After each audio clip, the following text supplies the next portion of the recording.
Last week, it's just me and Tyler Warren talking. I went up to Tyler Warren, said, Tyler, you want to talk? Said, sure. We talked. Nobody came.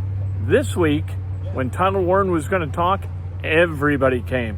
That's what happens when you put up 7 receptions in your first game as a rookie tight end, tied for the third most ever in NFL history. Rookie tight ends just don't do what Tyler Warren did on Sunday, despite the fact that I told you that he would. Here's Tyler Warren talking about the challenges of this week and what he learned last week.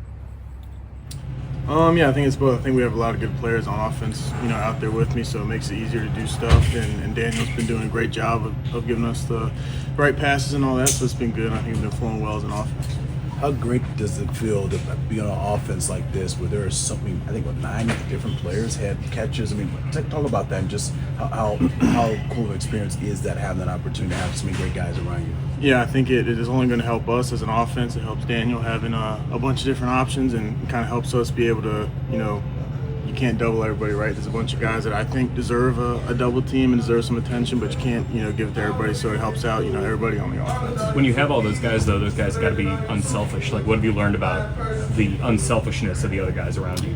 Yeah, I think that's kind of, the nature of football, right? It takes 11 guys on offense, and it's going to, be spread around. You're going to have to do, dirty jobs as well as catch passes and stuff like that. So I think that's kind of what we understand as an offense and how we approach it.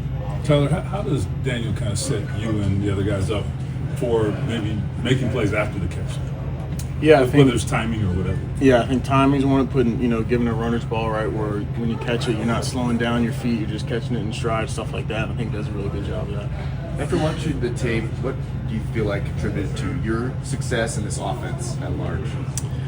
Yeah, I think we had a good game plan going into it, and I think we executed the plays when we had the looks that we wanted, right? So we got in the right plays when we had the looks and executed those plays versus the looks that we wanted, which helps us out a lot as an offense. What about you personally? What prepared you well? Yeah, kind of the same thing. Knowing the looks, and then obviously preparing on my own, making sure I am prepared when I different looks, what I need to do on different plays, stuff like that. Big game Sunday. First experience for you in Lucas Oil Stadium. Give me your thoughts on just what that experience was like for you in Lucas Oil Stadium with the crowd, and the support you had from the fans. Yeah, it was a lot of fun. Actually playing a real game with the team and having that one goal, and they got great energy in that stadium, and it was good to be back in there, and it was a lot of fun. Tyler, you're no stranger to whiteout games. Being from Penn State, not sure if you knew yet or not. Whiteout game for you guys on Sunday. Excited about it? Yeah, I didn't know that was a thing until yesterday's when I found out. That's like you said, I've played in whiteout before, so it'll be really, really cool and fun to be able to play in an atmosphere like that again. There's Tyler Warren. I think he's feeling, what I don't sense.